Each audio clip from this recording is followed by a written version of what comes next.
Mungkin kalian pernah lihat atau baca artikel atau berita-berita seperti ini ya. IHSG bisa crash. Kemudian juga crash dikhawatirkan terulang. Kemudian juga market crash. Waduh, ngeri banget ya. Kondisi crash, market turun, anjlok, hancur lebur, meleduk, kiamat ya, pokoknya ngeri deh kondisi-kondisi ini kalau kita baca kayak gitu ya. Di video kali ini saya akan membahas kondisi market crash tersebut. Tapi di video kali ini kita akan sedikit level up atau ya naik level lah dari pembahasan yang biasanya kita sekedar bahas fundamental atau dari sisi perusahaan.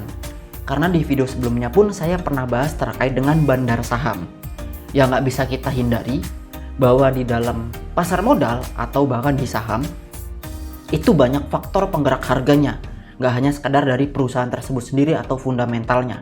Ada faktor-faktor eksternal yang bisa menggerakkan atau mengkerek harga atau kondisi saham. Oke, kembali ke topik pembahasan. Jadi intinya di video ini kita akan level up ya, bahas faktor eksternal. Kondisi market crash. Nah, market crash itu sebenarnya adalah sebuah kondisi atau keadaan di mana harga itu mengalami penurunan yang cukup drastis atau cukup dalam. Nah, bagaimana dengan IHSG kita? IHSG pun sendiri telah mengalami beberapa kali market crash, yaitu di tahun 2008 dan juga yang terbaru di tahun 2020 pada saat COVID kemarin ya. Di saat itu harga-harga saham tuh terjun bebas, turun sangat dalam, sangat drastis. Nah, kondisi yang terjadi, berita yang ada, isu yang ada, dan juga penurunan yang ada itu membuat panik banyak investor. Sehingga investor yang ada mulai dari retail sampai dengan institusi yang memegang dana besar itu melakukan yang namanya cut loss atau menjual rugi sahamnya di bawah harga pasar, di bawah harga dia membelinya. Ya, sehingga kondisi yang terjadi secara skala besar ini, secara masif, secara berjamaah dilakukan oleh banyak investor membuat harga tuh turun terus dan terus. Kondisi inilah yang menyebabkan market crash karena orang-orang panik dan terus berjualan.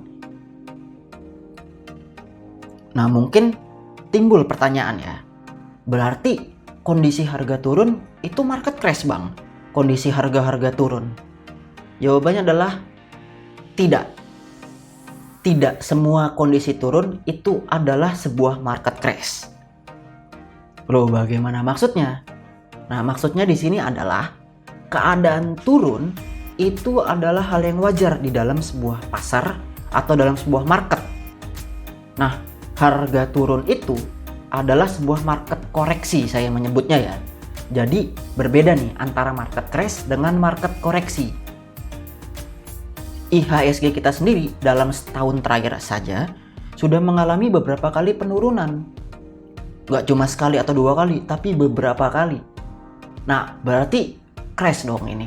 Kalau kalian mengasumsikan turun itu adalah sebuah crash, berarti crash berapa kali setahun aja. Sehingga tidak begitu, berbeda.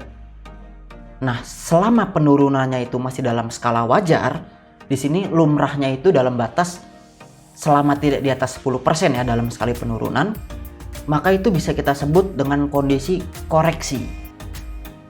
Yaitu adalah sebuah koreksi yang wajar yang terjadi di dalam sebuah market atau dalam sebuah pasar. Nah, tidak hanya dalam skala marketnya saja, dalam sahamnya sendiri, per masing-masing saham, itu juga bisa mengalami kondisi-kondisi koreksi yang terjadi dalam rentang waktu mingguan atau bulanan. Itu wajar. Contohnya saja ada saham BBCA, bisa kita lihat dalam setahun terakhir saja itu sudah mengalami beberapa kali koreksi atau beberapa kali penurunan. Nah, bisa kita lihat penurunannya itu kan lumrah ya, wajar. Jadi ini juga terjadi pada saham-saham ya, baik BRI, Telkom ataupun saham lain.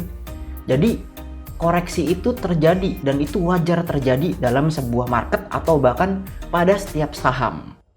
Sehingga saya harap kalian bisa bedakan ya antara kondisi crash dengan kondisi koreksi wajar yang terjadi di pasar modal.